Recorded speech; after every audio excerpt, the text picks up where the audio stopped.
Baik, kita lanjutkan dialog kita pemirsa. Pak Asraf, tadi Anda juga sempat mengatakan bahwa sebenarnya Golkar tidak cukup suaranya dan harus berkoalisi dengan partai-partai besar lainnya, misalnya koalisi dengan PDIP atau Gerindra untuk memajukan calon yang sudah disetujui oleh Partai Golkar. Nah, apakah sudah ada komunikasi dengan partai tersebut? Komunikasi kita bangun ya dengan partai-partai yang ada di level provinsi, dengan PDIP, dengan Gerindra. Bagaimana respon mereka? Ini kan baru taraf pembicaraan yang sifatnya memberikan gambaran-gambaran gitu untuk berkaitan dengan pelaksanaan pilkada, penjajakan itu ketika memang Golkar ingin memiliki calon dan juga bagaimana dengan calon-calon partai lain dan koalisi-koalisi dengan partai itu gitu. Nah ini yang kita lakukan, tapi perkembangan terakhir ini kita baru selesai munaslup, tentunya pastinya ada pengarahan khusus ya dari Ketua Umum kami Partai Golkar, Pak Setia Novanto. Ini yang secara formal yang kita juga akan menunggu. Walaupun wacana yang terbangun memang sudah kita coba cermati, kita amati. Tapi apapun yang namanya partai politik adalah institusi, ada mekanismenya yang tentunya pasti ada keputusannya. Nah, keputusannya itulah nanti yang menjadi final tentunya dalam rangka apakah mencalonkan dengan partai-partai yang lain, koalisi, atau kita mendukung Pak Ahok yang sebagaimana yang sudah diwacanakan itu pastinya ada waktu yang bisa menetapkan itu. Menjadi keputusan partai politik. Jadi sudah diarahkan kemungkinan secara informal untuk memutuskan dukungan ini? Ya, kalau kita lihat kan wacananya seperti itu, tapi kita tidak menutup kemungkinan juga untuk berkoalisi dengan partai-partai lain yang kita usung juga dari kader kita dengan kader partai lain gitu. Jadi saya ingin sampaikan bahwa sampai hari ini memang secara formal gitu Golkar belum Golkar DKI ya belum mendapatkan semacam keputusan dari Dewan Pimpinan Pusat untuk dalam konteks dukungan ini. Gitu. Oke, baik. Saya ke Mbak Samara. Mbak Samara, silakan kalau menurut Anda apa yang akan dilakukan oleh teman-teman dari relawan melihat semakin banyaknya dukungan parpol kepada Ahok, apakah kemudian mereka akan semakin giat mengumpulkan KTP supaya lebih kuat lagi jalur independen untuk Ahok? Ya tentu semangat untuk mengumpulkan KTP tidak pernah boleh surut. Kita tetap akan mengumpul KTP sesuai dengan target 1 juta. Kita akan usahakan, kita akan bantu teman Ahok 100% untuk mengumpulkan KTP hingga 1 juta. Walaupun nanti KTP sudah terkumpul 1 juta dan Pak Ahok akan maju jalur independen, bukan berarti kita menutup peluang untuk bekerjasama dengan partai politik. Kami membuka peluang untuk bekerjasama dengan partai politik. Partai politik memang memiliki peran yang penting dalam demokrasi Indonesia, dalam Pilgub Jakarta. Dan seperti yang tadi saya katakan, ini momentum bagi partai politik untuk kembali mendengar aspirasi rakyat.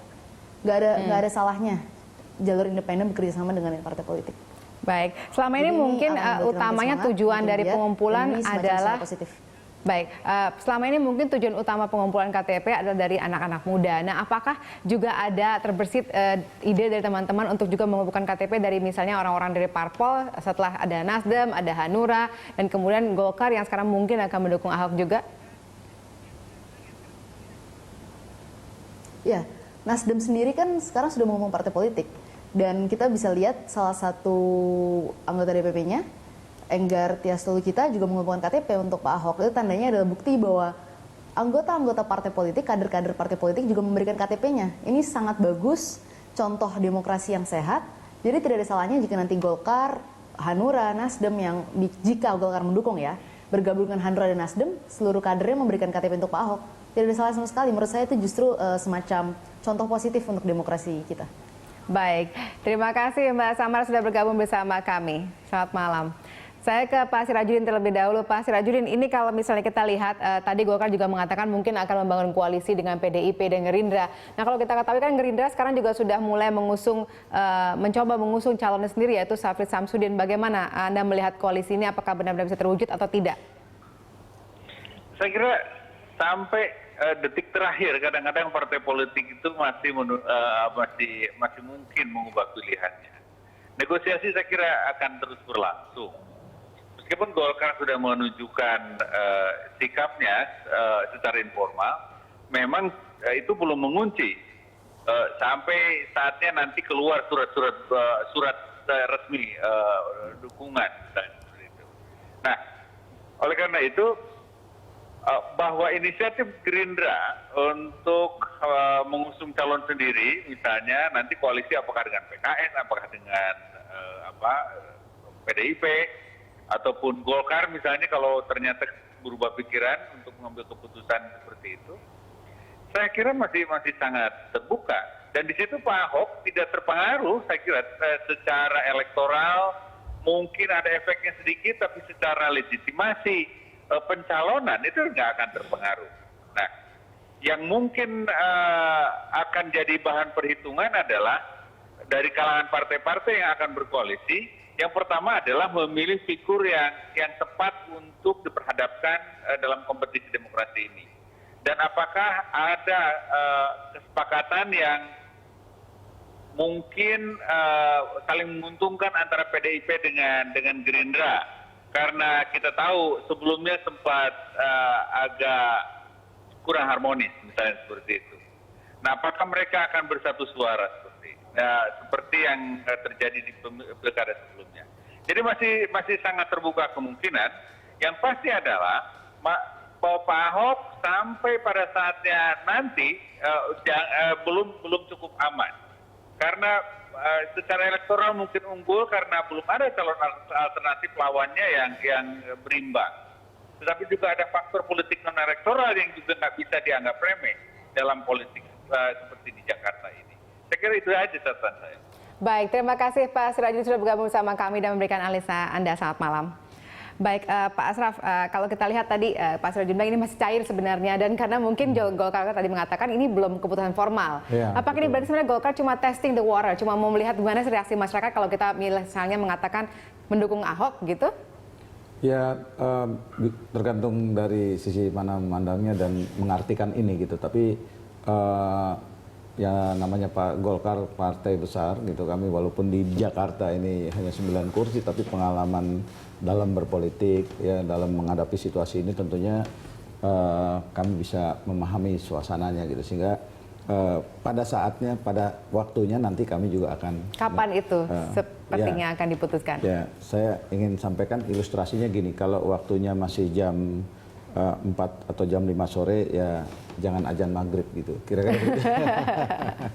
Nah, oke. Kalau misalnya kita belajar dari pengalaman terdahulu, Golkar kan waktu pilkada sebelumnya mendukung Foke ya, kemudian sebagai gubernur petahana pada saat itu. Tapi kemudian muncul tokoh baru, itu Jokowi, dan kemudian berpasangan dengan Ahok. Dan pada akhirnya ketika sudah memberikan dukungan kepada Foke, ternyata kalah calonnya. Nah, apakah sekarang dengan adanya calon petahana yang saat ini juga tingkat elektoralnya tinggi, elektabilitasnya tinggi, apakah berarti itu akan memperbesar atau mempertegas kemungkinan dukungan Golkar kepada Ahok? Ya, saya rasa bisa saja terjadi seperti itu gitu. Karena ini kan alat ya, artinya survei ini alat. Lalu setelah kita melakukan survei, ya ini yang pertama, nanti akan yang kedua dalam waktu dekat ini kita akan lihat. Dan itu akan menjadi keputusan. Kalau udah menjadi keputusan partai, kan seluruh kader partai harus mengikuti apa yang menjadi keputusan partai.